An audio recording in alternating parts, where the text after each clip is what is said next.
I'm Lucy Gunner, I'm 29, and I built my entire career from the ground up in the Air Force. For years, I put my family first, covered for them, protected them, tried to hold everything together. But when they forced me into an engagement the week I returned from deployment, something in me snapped.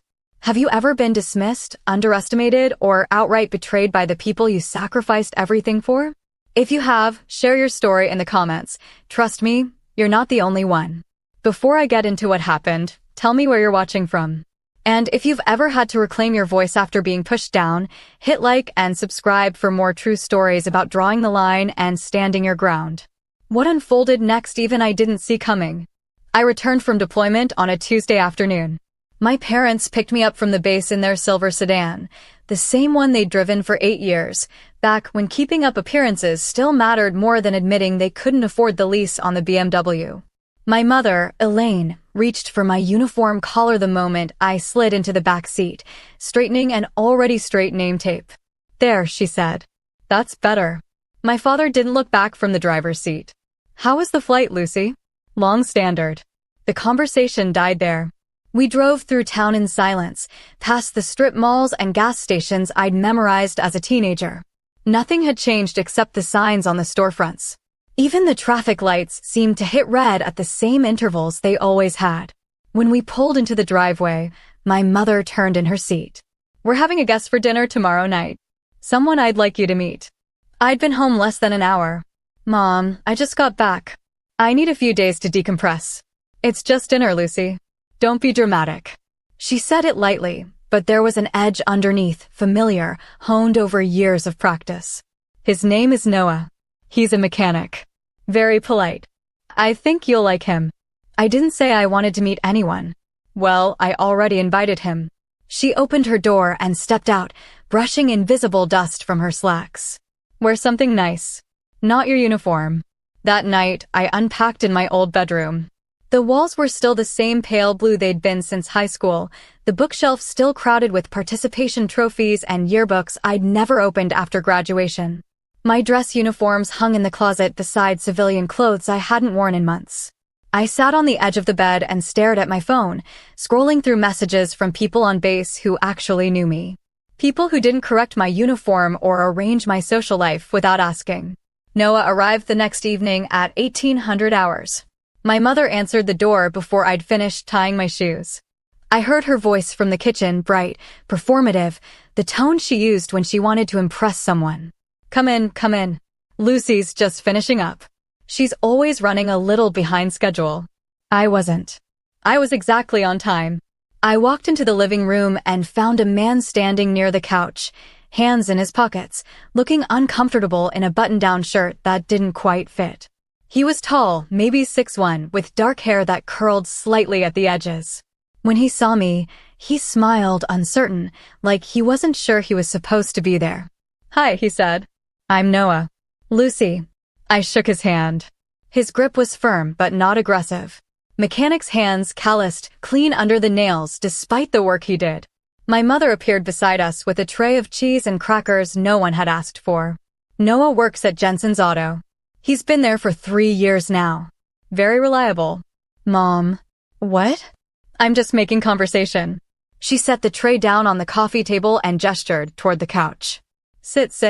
Dinner will be ready in 20 minutes." We sat. Noah perched on the edge of the cushion like he was ready to bolt at any second. I didn't blame him. So I said, "How do you know my mom?" "She brought her car in a few weeks ago. Alternator issue." He glanced at my mother, who was hovering near the doorway. "I gave her a discount on the labor." "That's nice of you." "It wasn't a big deal." My mother smiled. "I told him he should meet you." I said, "My daughter just got back from overseas. She could use some normal company." "Mom, I'm fine." "Of course you are. But it doesn't hurt to have friends." She left the room before I could argue. Noah looked at me apologetically. "I'm sorry," he said quietly. "I didn't realize this was, set up like this." "It's not your fault." I leaned back against the couch. "She does this. She thinks if she arranges things, they'll just happen the way she wants." "Does it usually work?" "Not really." He laughed short, surprised. "Good to know." Dinner was awkward, but tolerable. My father asked Noah about his work, and Noah answered with a kind of careful politeness that suggested he'd been coached on what to say. My mother steered the conversation toward me whenever there was a lull, highlighting things I hadn't asked her to share: my promotion timeline, my deployment schedule, my plans for the future. "She's being considered for a staff position," my mother said, cutting her chicken into precise, identical pieces. "Isn't that right, Lucy?" "Maybe. It's not confirmed. But they mentioned it. They mention a lot of things." My father set down his fork. "Your mother's proud of you. We both are." I didn't respond. Pride wasn't the word I'd use. They liked the idea of me in uniform, the structure, the respectability, the way it looked when they told their friends. But they'd never come to a single ceremony. Never asked what I actually did. Never treated my career as anything more than a talking point at dinner parties. After dessert, Noah stood to leave. My mother walked him to the door, thanking him for coming, insisting he visit again soon. I stayed at the table, stacking plates. "He's nice," my mother said when she came back. "Don't you think?" "He seems fine." "Fine?" She laughed. "Lucy, he's perfect. Stable job, good manners, no baggage. You could do a lot worse." "I'm not looking to do anything." "You're 28 years old. You can't stay in the military forever." "Why not?" She didn't answer. She just picked up the plates I'd stacked and carried them to the sink. Over the next 2 weeks, Noah showed up 3 more times. My mother invited him to a barbecue. My father asked him to help fix the garage door. Each time, he was polite, helpful, and visibly uncomfortable with the attention. We'd talk in brief, surface-level exchanges, cars, weather, the base housing market. He never pushed, never assumed. But he also never explained why he kept coming back when it was clear my mother was orchestrating the whole thing. One evening, I found him outside on the porch, staring at his phone. He looked up when I opened the door. "Sorry," he said. "Your mom said I could wait out here." "It's fine." I sat down on the steps beside him. "You don't have to keep coming over, you know. I'm not going to be offended if you stop." He pocketed his phone. "I don't mind. My mom's pretty intense. I've noticed." We sat in silence for a moment. A car passed on the street, headlights cutting through the dusk. "Can I ask you something?" I said. "Sure. Why do you keep coming back?" He looked at me, and for the first time, I saw something shift in his expression, something harder to read. "I guess I'm curious." "About what?" "About you." He said it simply, without any of the usual pretense. "Your mom talks about you a lot, but I don't think she actually knows you." "She doesn't." So I figured I'd find out for myself. I didn't know what to say to that. Before I could figure it out, my mother opened the door behind us. "Dinner's ready," she said brightly. "Come inside before the food gets cold." Noah stood and offered me a hand. I took it, more out of reflex than anything else. His palm was warm, steady. Inside, my parents were already seated. My mother had set the table with the good dishes, white porcelain with gold trim, the ones she only used for guests she wanted to impress. My father poured water into everyone's glass with mechanical precision. "Noah," my mother said as we sat down, "Lucy was just telling me she has some leave coming up next month. I thought it might be nice if the two of you spent some time together. Maybe a weekend trip." I hadn't told her that. I hadn't told her anything. "Mom, I'm just suggesting.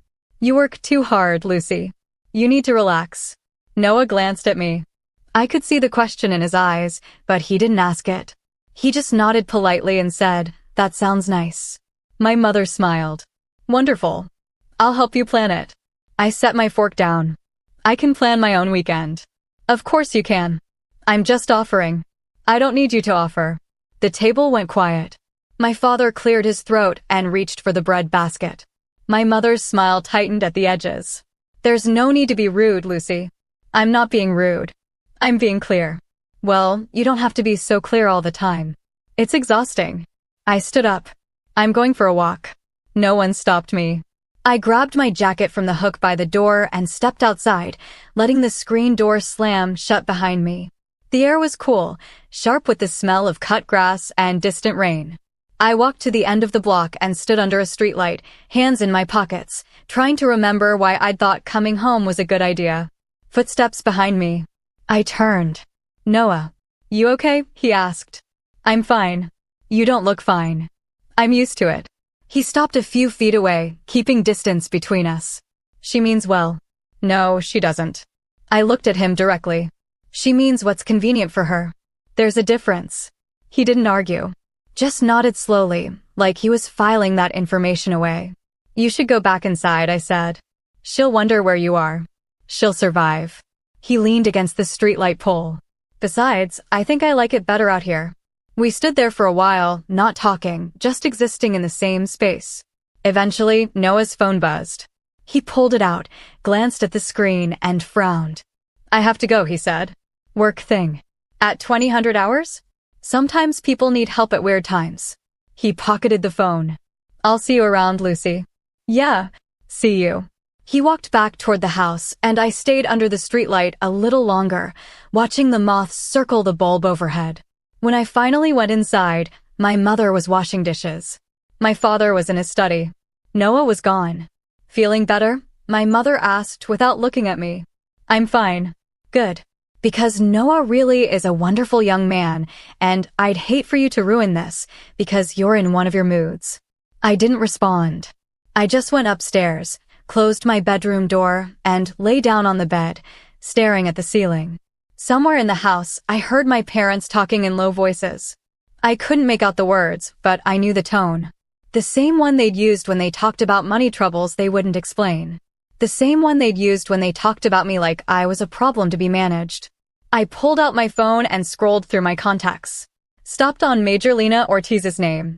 She told me once, back on base, that if I ever needed to talk, her door was open. I almost called her. Almost. Instead, I set the phone down and closed my eyes. I'd deal with it tomorrow. Or the day after. Or whenever I had the energy to face whatever my mother was planning next. I came home 3 days later to find the dining room full of people I barely recognized. Aunts, uncles, cousins I hadn't seen since high school. The table was set with my mother's best china, candles lit, wine glasses catching the light from the chandelier my parents couldn't actually afford but refused to replace. My father stood at the head of the table in his church suit. My mother wore pearls. I was still in my PT gear. I'd gone for a run to avoid another dinner ambush, but apparently I hadn't run far enough. Lucy, my mother said, bright and brittle. Perfect timing. We were just about to start. Start what? Dinner, of course. She gestured toward an empty chair beside Noah, who sat rigid and pale, staring at his plate like it might offer him an escape route. Come sit. I didn't move. What's going on? Can't a mother throw a nice family dinner? She smiled at the table. Everyone smiled back, synchronized. Sit, Lucy. Please. I sat. Not because I wanted to, but because standing there arguing would have made it worse. Noah glanced at me, opened his mouth, then closed it again. His jaw was tight. His hands were clenched on his lap. My mother stood, raising her wine glass. I want to thank everyone for coming tonight. It means so much to have family here to celebrate such wonderful news. My stomach dropped. Lucy has made a decision, my mother continued. Aunt Thomas and I couldn't be prouder. She and Noah are engaged. The room erupted. Applause, congratulations, someone's aunt clapping her hands together like a trained seal. I sat frozen, unable to process what I'd just heard. My mother reached across the table, picked up a small velvet box I hadn't noticed, and opened it. A ring, simple, gold, utterly foreign. Mom, she's being modest, my mother said, laughing. She walked around the table and took my left hand before I could pull it away. Let me. She slid the ring onto my finger. It was too tight. I yanked my hand back. I didn't agree to this. Lucy. My father's voice cut through the noise. He wasn't smiling anymore. Don't make a scene. I'm not engaged. You are now, my mother said quietly, her voice dropping just low enough that only I could hear. And you're going to sit here, smile, and accept congratulations like a gracious adult. I looked at Noah. He was staring at the table, his knuckles white. Did you know about this? I asked him. He didn't answer. Noah. He swallowed. Your mother said you'd talked about it. I never talked about it. She said you were just nervous. That you needed encouragement. I stood up. The chair scraped loudly against the floor. I need to leave. Lucy Gunner, you sit down right now. My mother's voice was sharp, controlled. This family has done everything for you. Supported you, encouraged you, given you every opportunity. And this is how you repay us? By embarrassing me in front of everyone. You did this without asking me. Because you wouldn't have said yes. She set her wine glass down with a crisp click.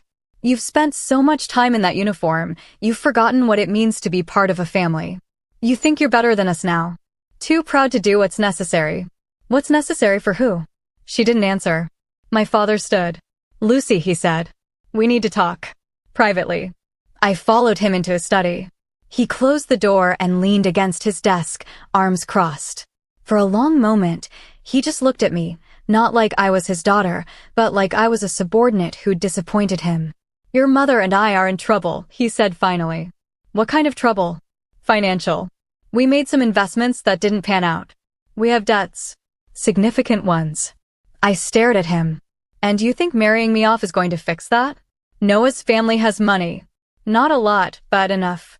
If you marry him, it would smooth things over. Make introductions easier. Open doors. You're selling me. Don't be dramatic. He straightened his tie. This is about family. About doing your part. You've been gone for years, Lucy. You've built your life, your career. Now it's your turn to help us. By marrying someone I barely know. By making a smart decision for once. His voice hardened. You've always been stubborn. Always had to do things your way. But this isn't just about you anymore. Your mother is barely holding it together. I'm working 2 jobs to keep this house. And you're off playing soldier while we fall apart. I earned my rank. And we're proud of you. But pride doesn't pay the mortgage. He stepped closer. Marry Noah. Make this family whole again. Or don't, and watch everything we built disappear. That's not fair. Life's not fair, Lucy. You should know that by now. He left the study. I stood there, the ring heavy on my finger, and tried to remember the last time my parents had asked me how I was doing. The last time they'd cared about anything beyond how I could help them. I couldn't. I pulled the ring off and walked back into the dining room. Everyone was eating now, talking in low, cheerful voices. My mother saw me and smiled. Feeling better? I set the ring on the table in front of her. I'm not doing this. Her smile disappeared. Excuse me. I'm not marrying Noah. I'm not fixing your finances. I'm not saving your reputation. I'm done. She stood slowly, deliberately. You're making a mistake. Maybe, but it's mine to make. You're ungrateful. Selfish. That uniform has ruined you. The uniform didn't do anything. You did. I looked at Noah. He was staring at his plate again, his face flushed. I'm sorry, I said to him. But you need to leave. And don't come back. He didn't argue. He just stood, nodded once, and walked out.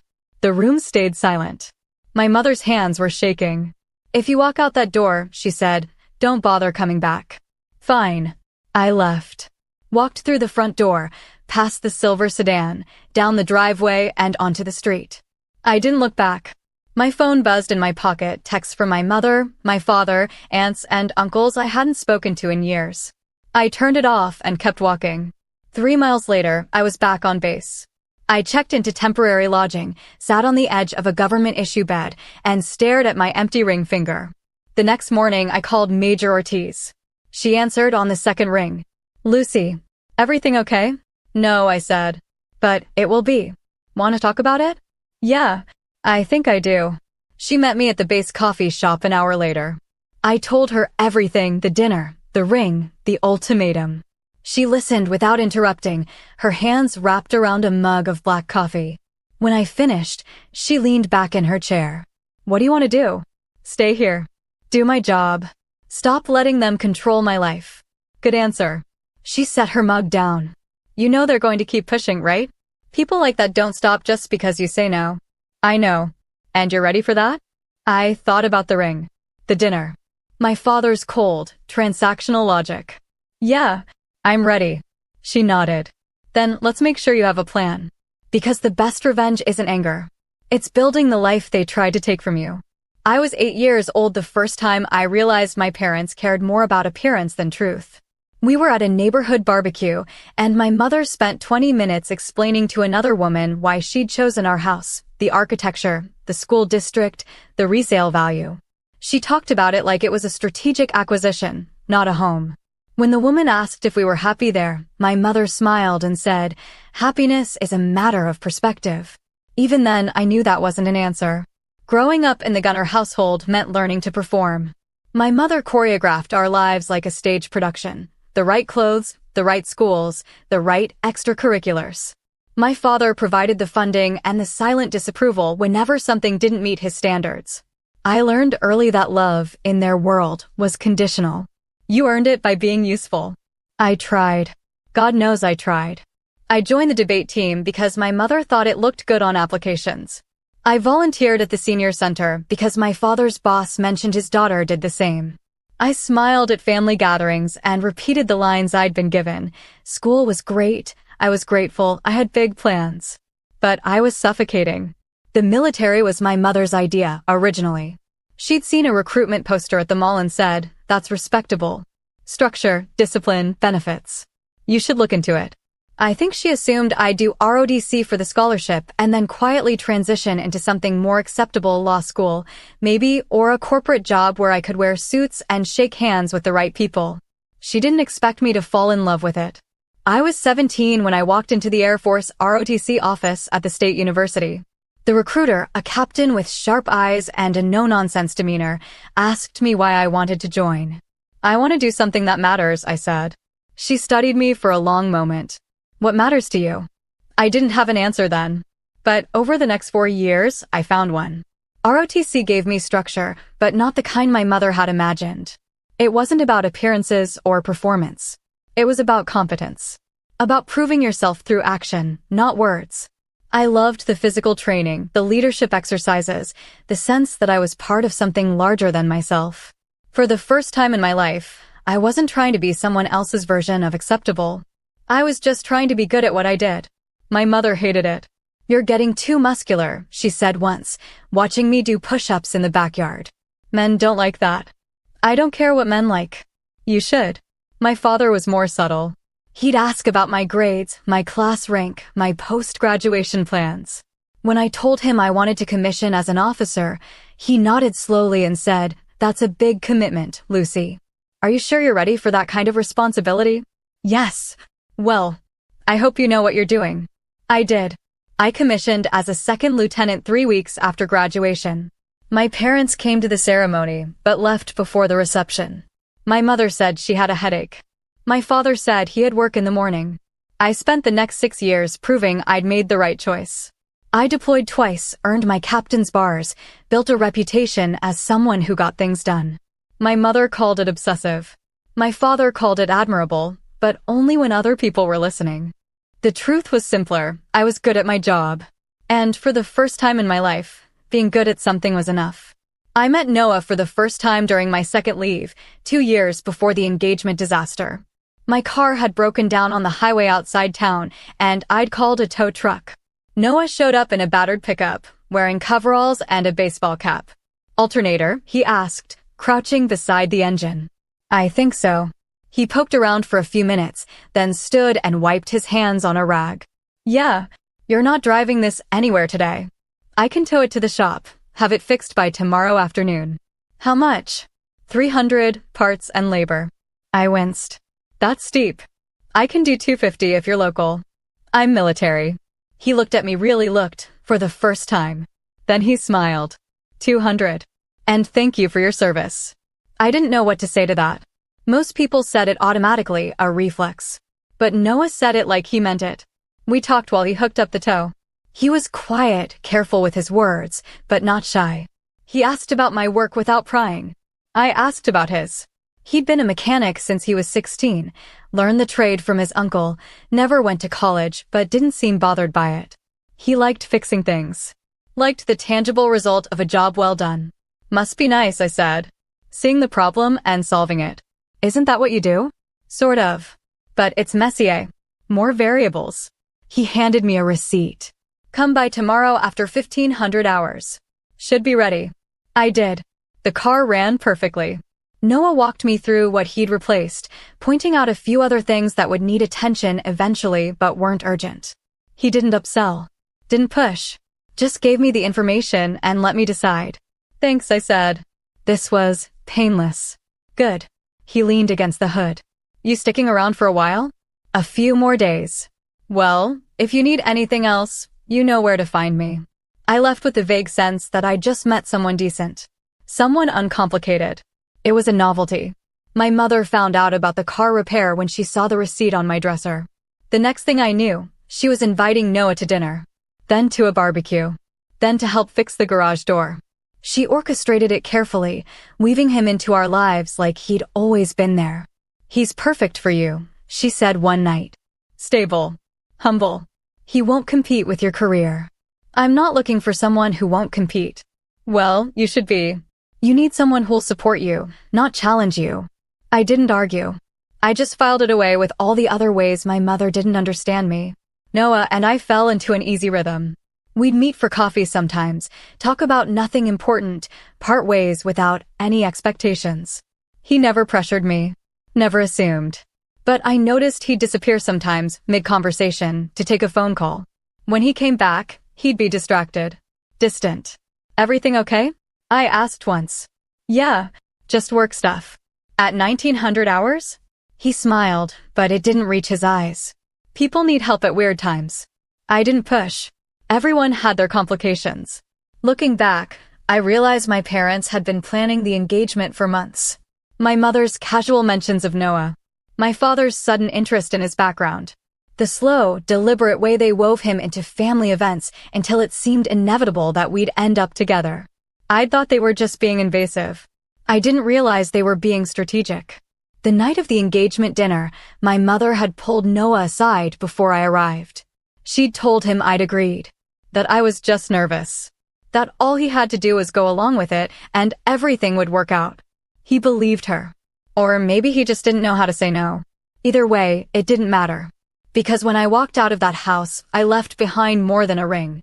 I left behind the version of myself they'd been trying to build since I was 8 years old. The obedient daughter. The useful asset. The person who'd sacrifice her own life to save theirs.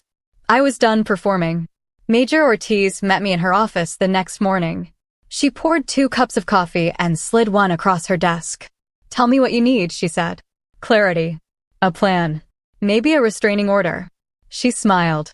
Let's start with clarity. We talked for 2 hours. She helped me map out boundaries, strategies, responses for when my parents inevitably tried to guilt me back into compliance.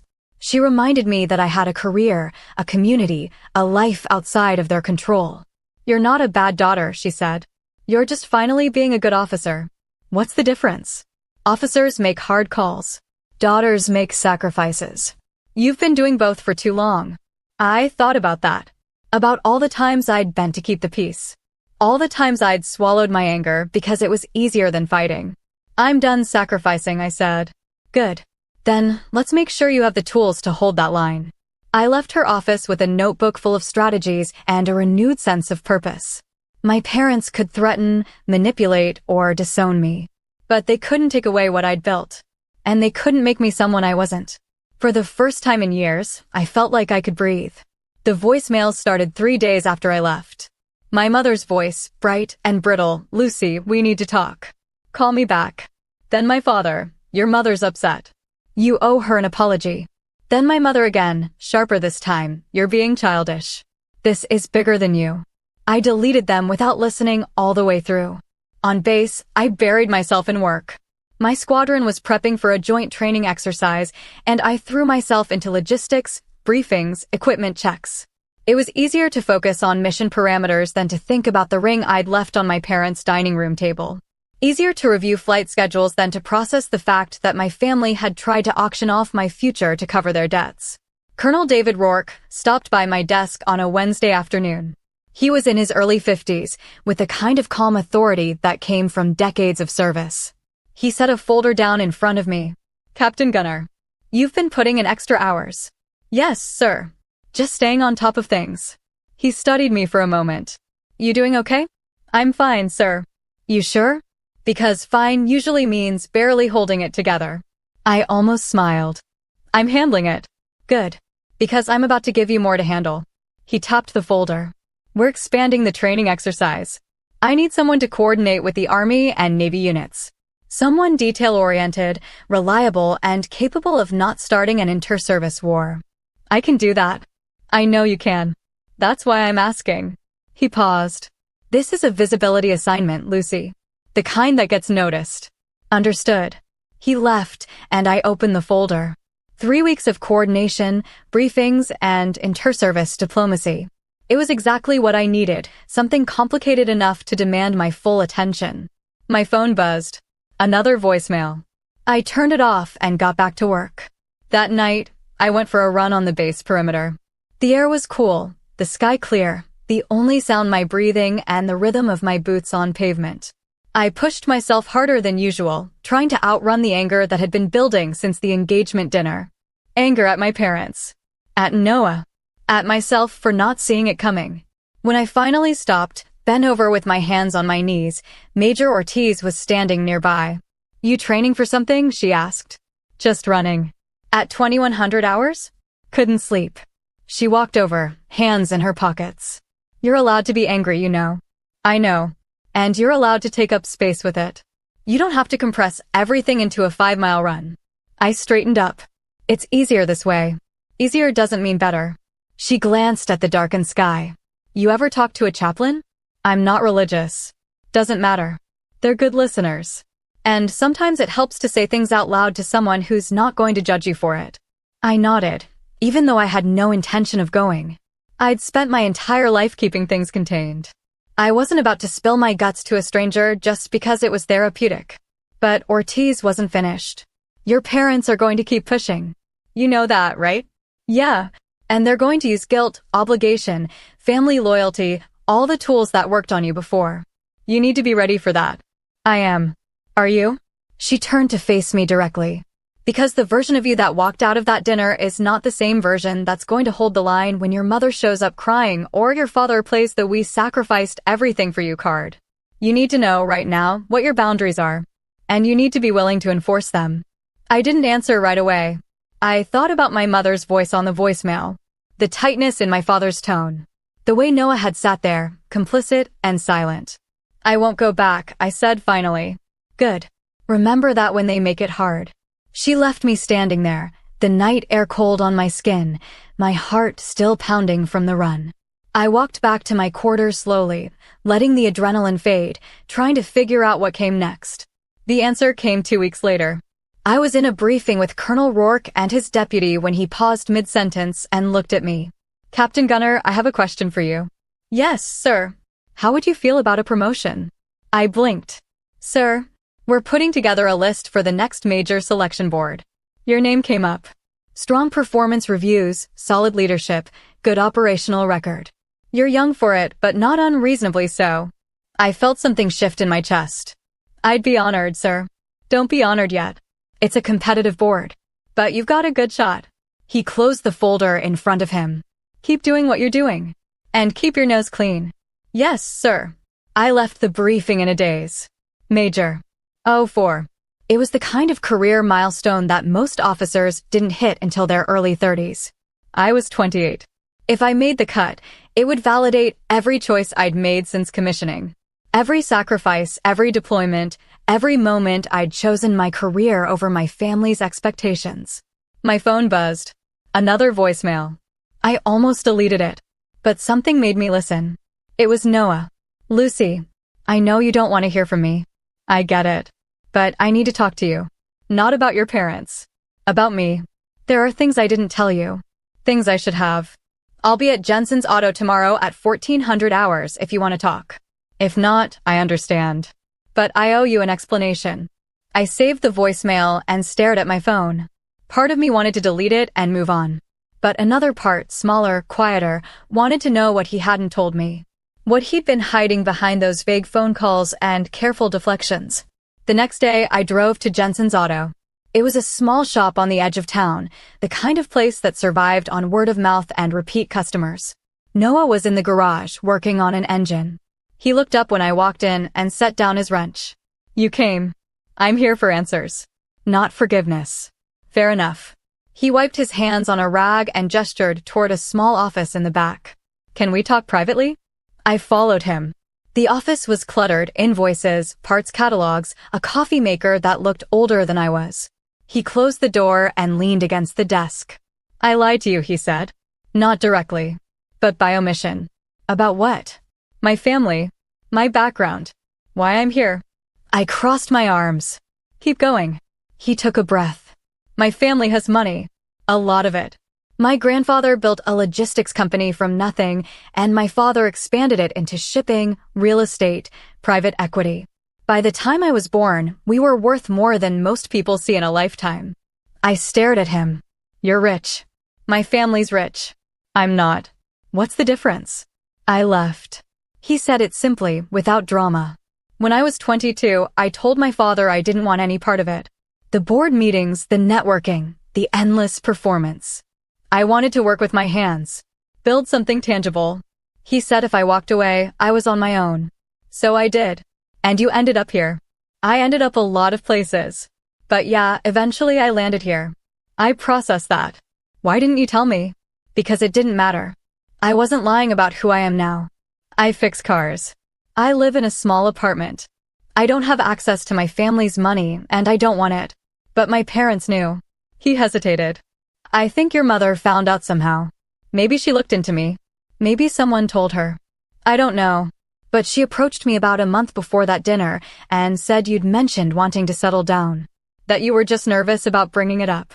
She said if I played along, it would make things easier for everyone. And you believed her. I wanted to. He met my eyes. I liked you, Lucy. I thought maybe she was right. That you just needed a push.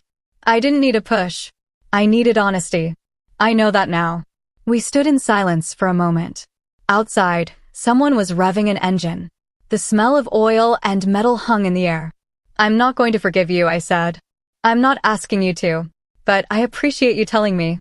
He nodded. For what it's worth, I'm sorry. Not just for the dinner. For not being straight with you from the beginning. I turned to leave, then stopped. Noah. Yeah, don't let my mother manipulate you again.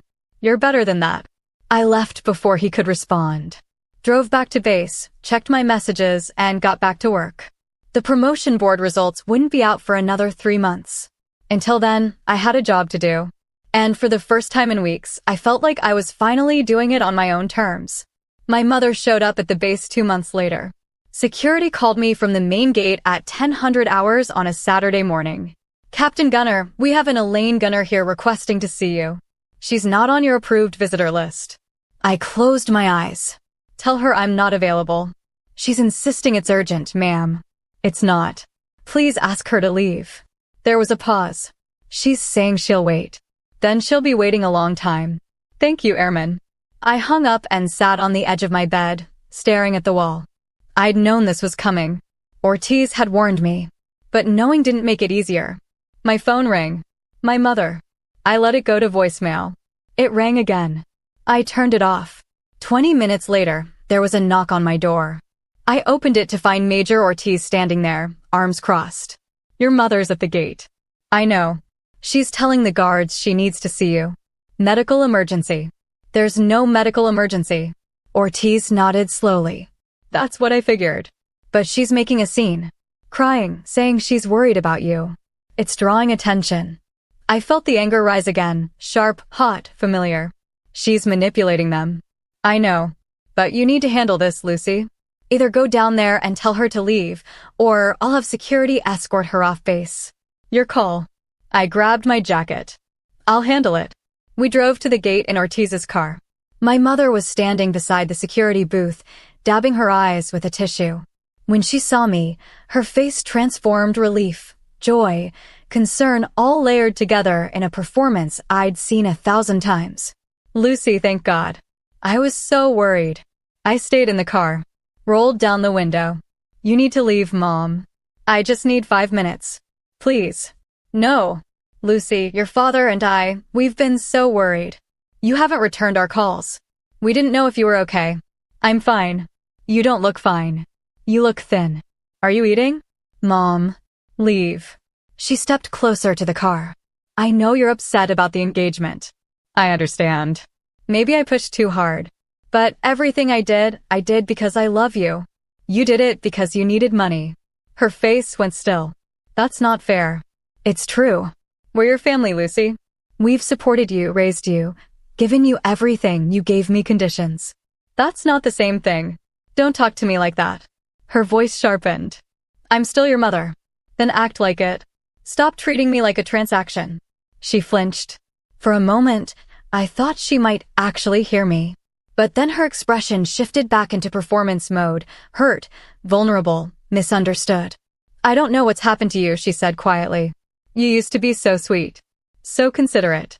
Now you're just hard. I grew up. No, you grew cold. She straightened her shoulders. I came here to tell you that your father's in the hospital. He had a minor heart episode. Nothing serious, but the doctors want to keep him overnight for observation. My stomach dropped. When? 2 days ago. And you're just telling me now? I called. You didn't answer. Because you've called 50 times about nothing. Well, this time it was something. She looked at me with those careful, calculated eyes. He's asking for you, Lucy. He wants to see you. I wanted to believe her. Part of me, the daughter I'd been before I learned to question everything, wanted to get in the car and drive straight to the hospital. But I'd seen this play too many times. What hospital? St. Catherine's. Room 314. I'll call and verify. Lucy, if he's really there, I'll come. If he's not, don't ever show up here again. I rolled up the window. Ortiz put the car in reverse. My mother stood there, watching us drive away, her tissue still pressed to her eyes. Back in my quarters, I called St. Catherine's. Asked for Thomas Gunner's room. The operator transferred me. My father answered on the 3rd ring. Lucy? Dad. Are you okay? I'm fine. Minor scare. They're being cautious. He sounded tired but steady. Your mother told you? She came to the base. I told her not to do that. I sat down slowly. You're really in the hospital. Just overnight. I'll be home tomorrow. He paused. You don't have to come, Lucy. I know things are complicated right now. Do you want me to come? Another pause. Longer this time. I'd like to see you. But only if you want to be here. I thought about hanging up. About maintaining the boundaries I'd worked so hard to build. But underneath the anger and the hurt, there was still something else. Something older. I'll be there in an hour, I said. Thank you. I hung up and sat there for a long moment. Then I grabbed my keys. St. Catherine's was a 40-minute drive from base. I spent the entire ride reminding myself why I'd left. The engagement dinner. The manipulation. The years of conditional love masquerading as family. By the time I pulled into the parking lot, I'd built a wall around myself. Thick, impenetrable, necessary. My father's room was on the 3rd floor. My mother was sitting in a chair beside his bed, her tissue wadded in her hand. She looked up when I walked in. Lucy. Her voice was soft. Broken. You came. I didn't answer her. I walked to my father's bedside. He looked smaller than I remembered, thinner, paler, older. And 4 ran into his arm. Monitors beeped softly beside him. Hey, Dad. He smiled weakly. Hey, kiddo. How are you feeling? Like an idiot. Apparently stress and 3 cups of coffee a day aren't a sustainable lifestyle.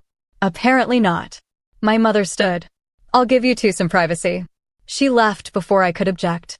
The door closed softly behind her. My father gestured toward the chair. Sit. Please. I sat. We didn't speak for a moment. The monitors filled the silence. I'm sorry, he said finally. For what? For the dinner. For the way your mother handled things. For not stopping it. You didn't just not stop it. You supported it. You told me it was my duty to save the family. He closed his eyes. I know. So what changed? Nothing changed. I was wrong then. I'm still wrong now. He looked at me. Your mother and I made bad choices, Lucy. Financial choices. We leveraged too much, invested poorly, tried to maintain a lifestyle we couldn't afford. And when it all started falling apart, we panicked. And decided to fix it by selling me to Noah. We didn't think of it that way. How did you think of it? He didn't answer. Because there was no good answer. Noah's family has connections, he said quietly. Resources. Your mother thought if you married him, it would open doors. Business opportunities. Ways to stabilize what we'd lost. And you went along with it. I did. Why? Because I was scared. He said it simply, without defensiveness. Scared of losing everything. Scared of admitting I'd failed. Scared of what it would mean if people found out we were broke. So you were willing to sacrifice me to protect your reputation. Yes. He met my eyes. And I'm ashamed of that. I sat back in the chair. Outside, a helicopter passed overhead, medevac, probably, heading to the trauma center across town. I watched it through the window until it disappeared. I can't forgive you yet, I said. I'm not asking you to, but I appreciate you being honest. He nodded. For what it's worth, I'm proud of you. The career you've built. The person you've become. I know I don't say it enough. Or ever, really. But it's true. Thank you. And I'm sorry I made you feel like you weren't enough. Like you had to be useful to be loved. You deserved better than that. I felt something crack in my chest. Not breaking, just shifting. Making room for something I hadn't allowed myself to feel in a long time. I'm being considered for major, I said. His face lit up. Lucy, that's incredible. It's not confirmed yet. But Colonel Rourke seems to think I have a shot. Of course you do. You're exceptional. I almost smiled. You're biased. I'm your father. I'm allowed to be biased. He shifted in the bed, wincing slightly. Will you stay for a while? Yeah, I can stay. My mother came back an hour later with coffee. She handed me a cup without meeting my eyes. Thank you, I said. She nodded and sat back down in her chair. We sat in silence, the three of us, while the monitors beeped and the afternoon light shifted across the floor. It wasn't comfortable. It wasn't resolution. But it was something. My father was discharged the next morning. I drove them home, helped him into the house, made sure he had his medications. My mother hovered nearby, anxious and subdued. Thank you for coming, she said as I was leaving. I came for Dad. I know. She wrapped her arms around herself. But thank you anyway. I left without saying anything else. Back on base, I found a message from Colonel Rourke asking me to stop by his office. I went immediately, still in my civilian clothes from the hospital. He was at his desk, reviewing paperwork. He looked up when I knocked. Captain Gunner. Come in. I stepped inside. You wanted to see me, sir? I did. He set down his pen.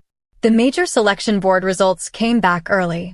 I wanted to tell you personally before the official announcement. My heart stopped.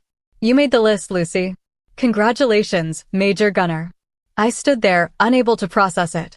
Sir, you heard me. He stood and extended his hand. Well done. Your promotion ceremony's scheduled for 6 weeks from now. Start thinking about who you want to pin you. I shook his hand, my mind racing. Thank you, sir. I don't know what to say. Say you'll keep doing what you're doing. We need more officers like you. I left his office in a daze. Walked across the quad, past the hangars and the flight line, until I found myself standing in front of the chapel. I didn't go inside. I just stood there, letting it sink in. Major. 04. 28 years old. I pulled out my phone and called Ortiz. I made it, I said when she answered. I knew you would. I'm terrified. Good. That means you care. She paused. You celebrating? I don't know. Maybe.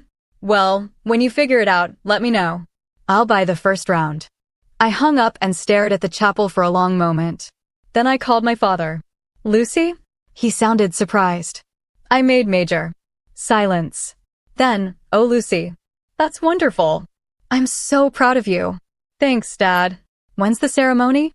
6 weeks. We'll be there. If you want us there. I thought about it. About boundaries and forgiveness and the slow, messy work of rebuilding trust. I'll let you know, I said. Fair enough. He paused. Congratulations, Major Gunner. You earned it. I hung up and stood there in the fading light, feeling the weight of the rank I hadn't officially received yet. Feeling the distance between who I'd been and who I was becoming. It wasn't perfect. But it was mine. Noah reappeared 6 weeks later, 3 days before my promotion ceremony. He showed up at the base coffee shop at 0700 hours, looking nothing like the mechanic I'd met a year earlier. He wore a tailored suit, dark gray with subtle pinstripes. His hair was cut sharp. His shoes were expensive. I was in my flight suit, halfway through a breakfast burrito, when he walked up to my table. Morning, he said. I set down the burrito. Noah, can I sit? It's a free country. He sat. For a moment, neither of us spoke. He looked different, confident, composed, like he'd stepped out of a boardroom instead of a garage bay. You clean up nice, I said. Thanks. So do you. He nodded at my flight suit. Major Gunner. I heard. News travels fast. Small town. People talk. He leaned forward slightly. I wanted to congratulate you. And apologize. Again. You already apologized. I know. But I didn't explain everything. And you deserve to know the full truth. I crossed my arms. So explain. He took a breath. My family's company is Calder Logistics. You've probably seen our truck's blue and white, nationwide fleet. My grandfather started it in the 70s. By the time my father took over, it was worth about 200 million. Now it's closer to $1 billion. I stared at him. $1 billion. Give or take. He said it without pride or apology. Just fact. When I left, I told my father I didn't want any part of it. He said if I walked away, I'd get nothing. No trust fund, no connections, no safety net. So I left with what I had in my savings account and started over. And ended up fixing cars. I like fixing cars. It's honest work. You see the problem, you solve it, you move on. No politics, no posturing. Just competence. I picked up my coffee. So why are you telling me this now? Because I'm going back. I looked at him. Back to your family? Back to the company. My father had a stroke 3 months ago. He's recovering, but he can't run things anymore. The board asked me to step in. I've been transitioning back slowly, relearning the business, rebuilding relationships. It's why I've been gone. You could have told me. I wanted to, but I didn't know how. And after the engagement disaster, I figured you'd never want to hear from me again. I almost didn't. He nodded. I don't blame you. He paused.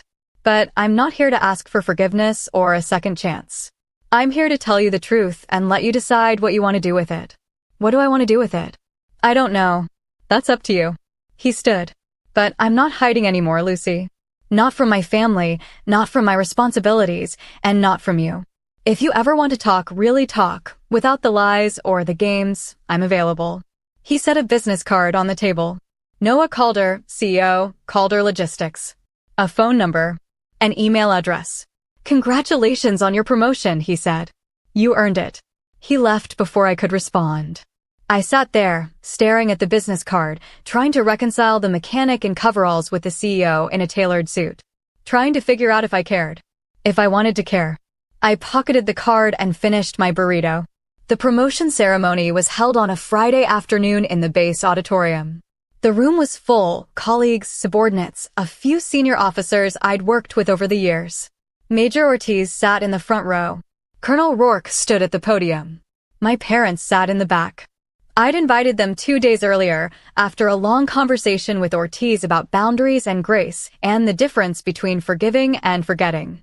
They'd arrived early, dressed formally, sitting close together like they were afraid to take up too much space. I stood at attention in my service dress uniform while Colonel Rourke read the promotion orders. The room was silent except for his voice.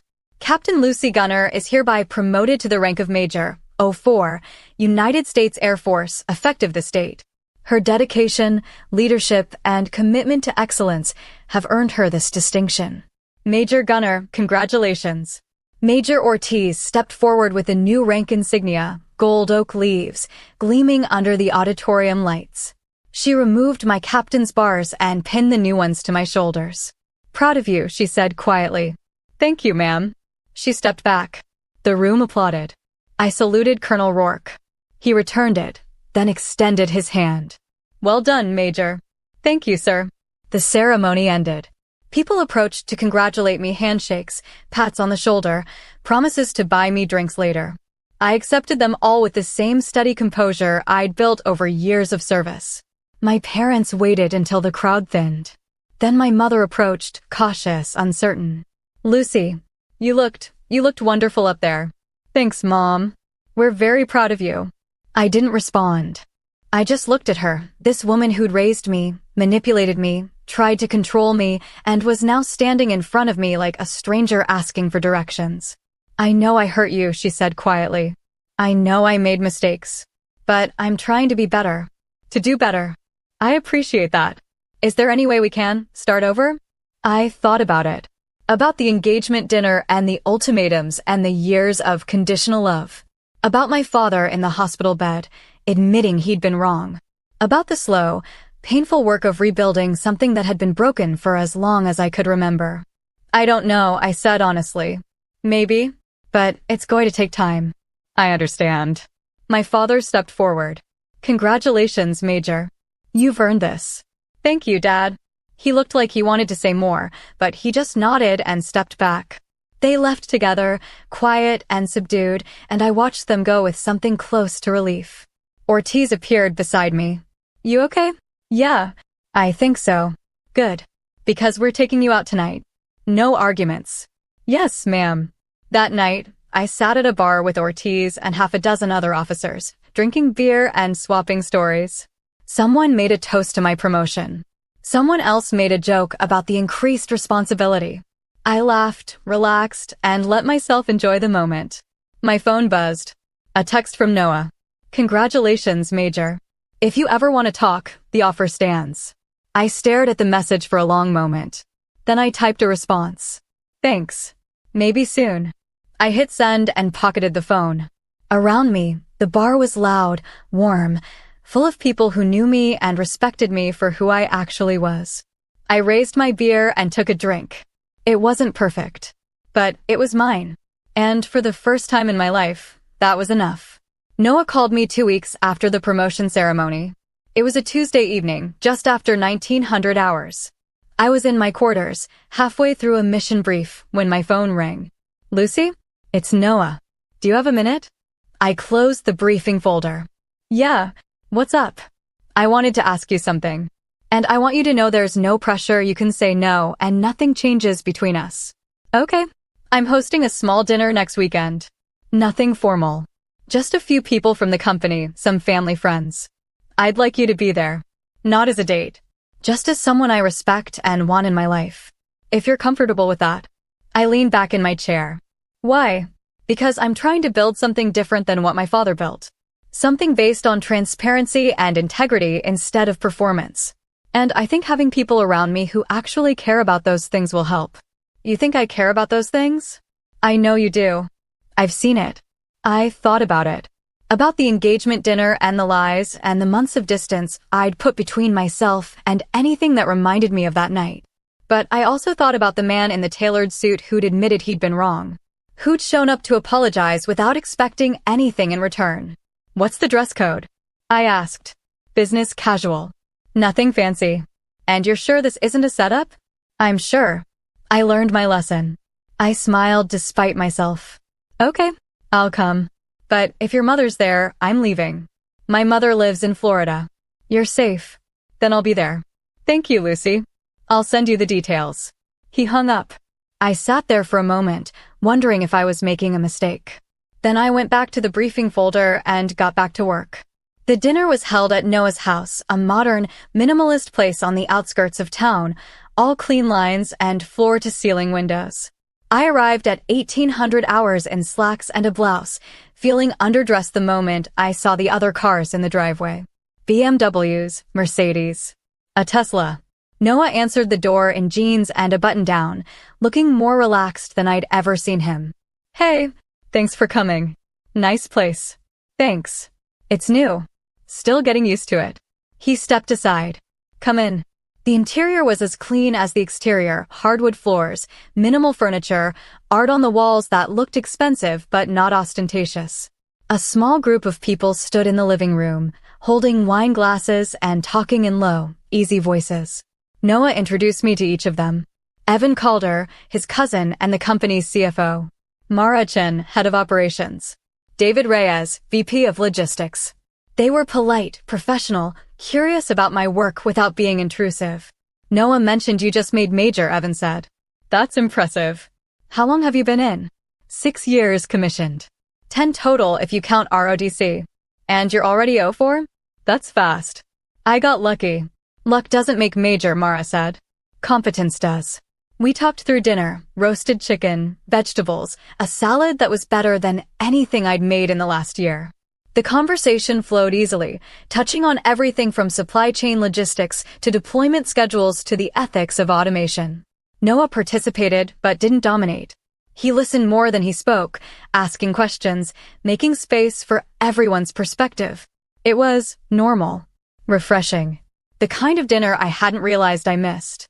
Afterward, Noah and I stood on the back patio, looking out over the property. The sun was setting, casting long shadows across the lawn. "Thank you for coming," he said. "Thank you for inviting me." So, verdict? On what? On whether I'm still the same person you met a year ago, or if the suit changed me.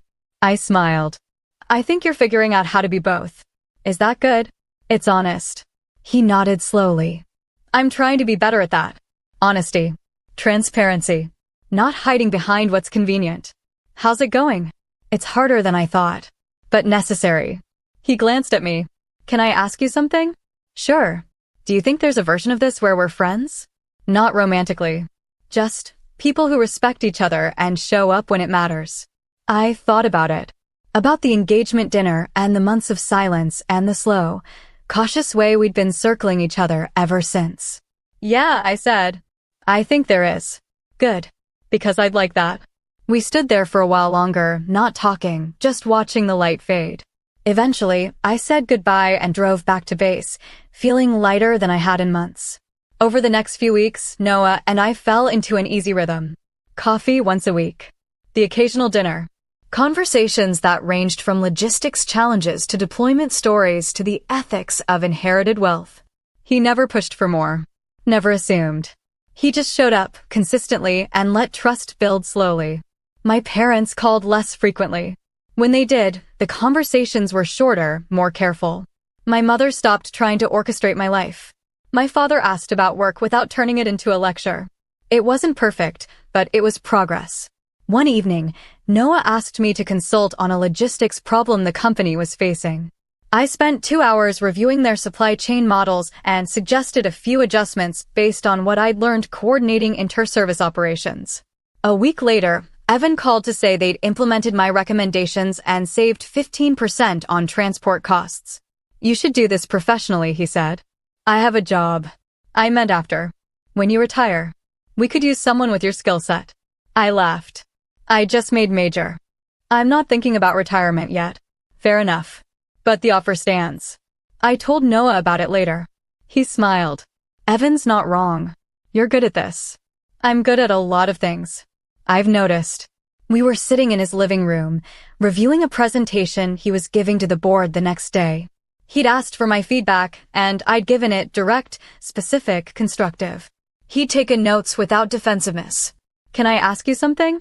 I said. "Always." "Why did you really come back?" "To the company, I mean.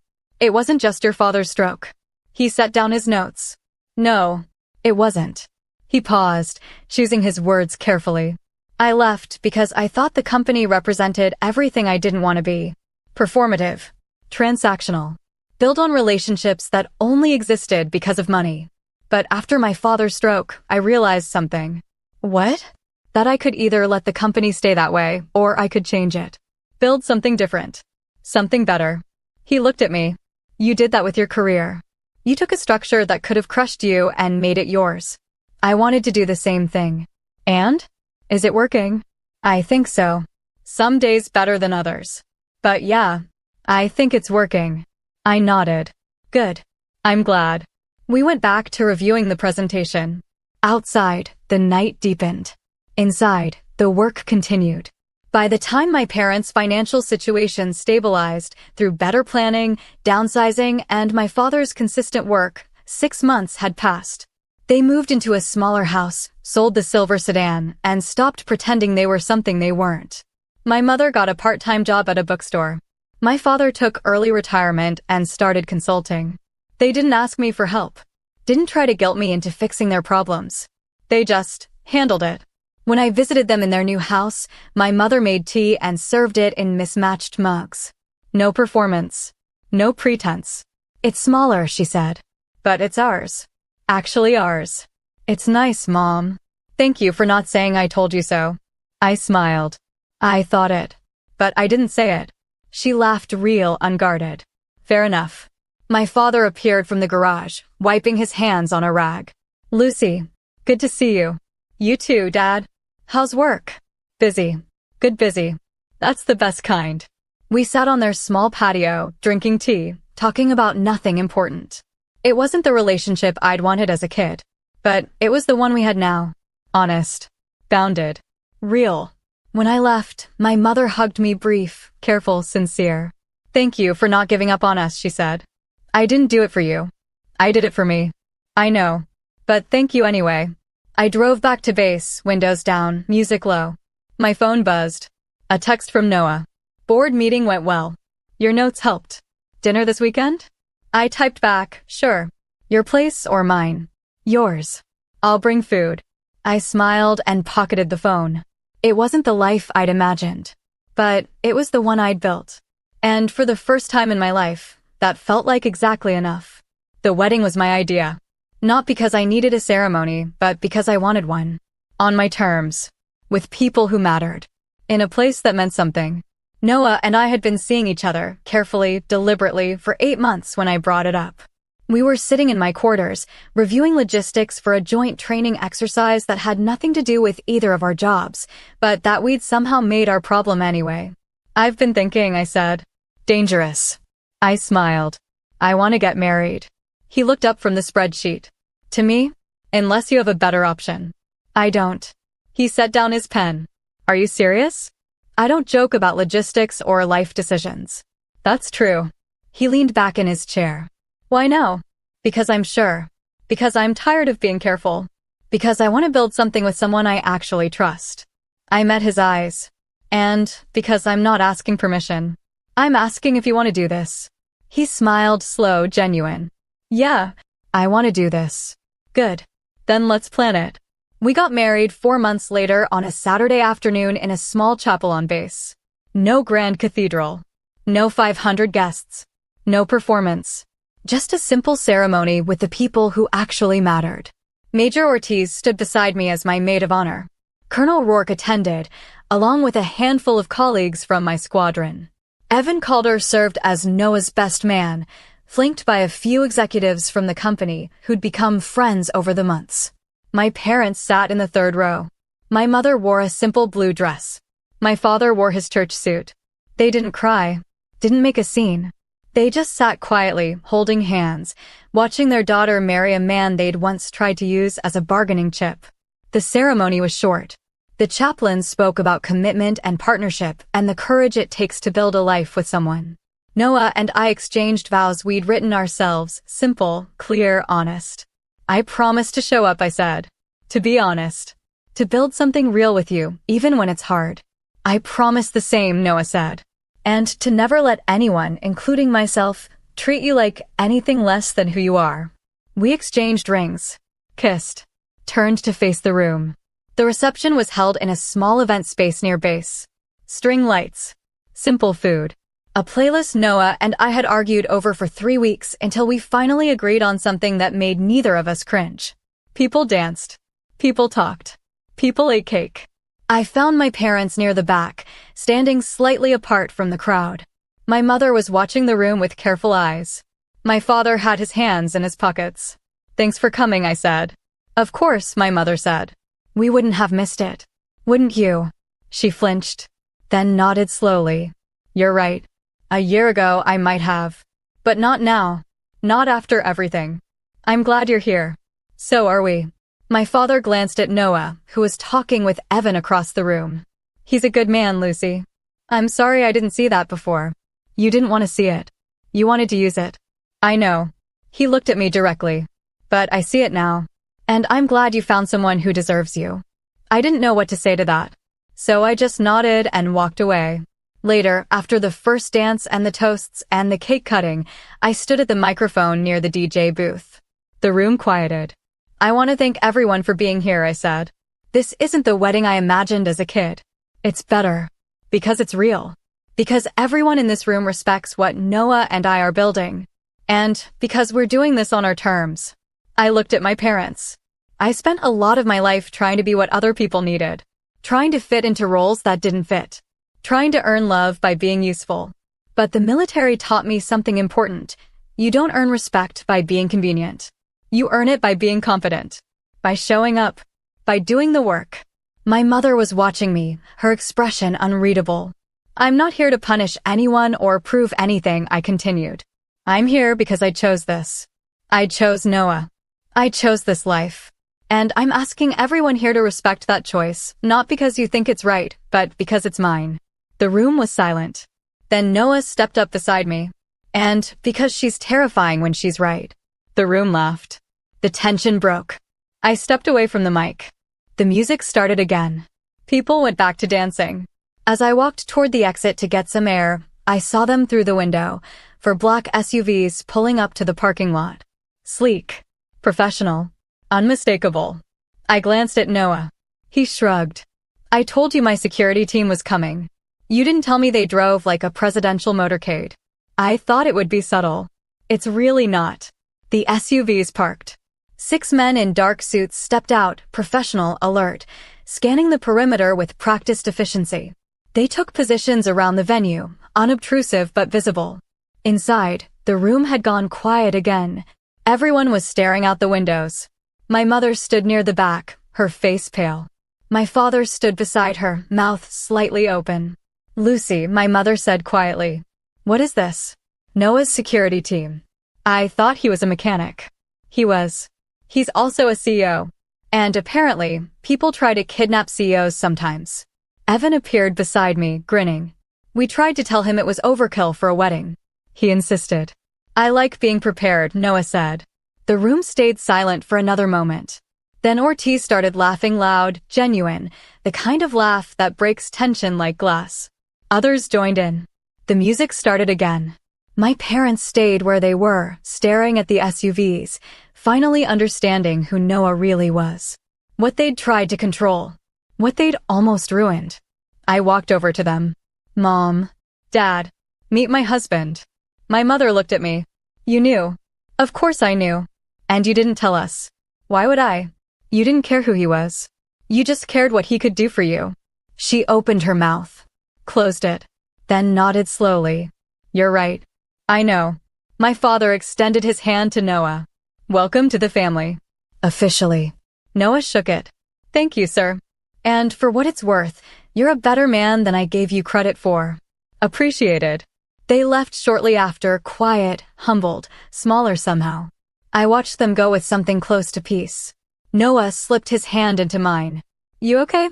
Yeah, I'm good. You sure? That was intense. I've handled worse. He smiled. I know. That's one of the things I love about you.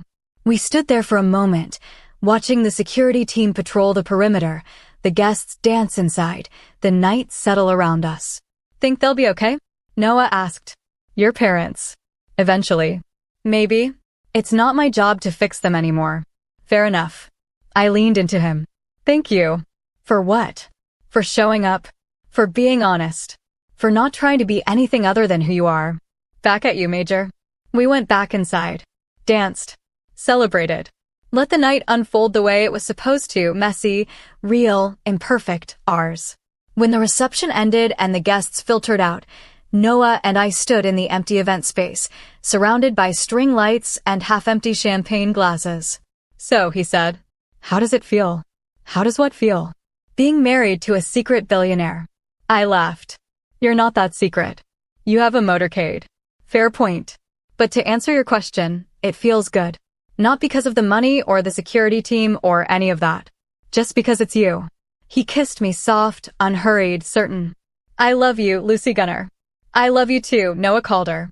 We left the venue hand in hand, walking past the black SUVs, past the security team, past the remnants of a night that had been exactly what we needed it to be. Behind us, the lights dimmed. The music stopped. The chapter closed. And ahead of us, the rest of our lives stretched out unknown, uncertain, entirely ours to build. I thought about the engagement dinner. The ring I'd refused. The family I'd walked away from.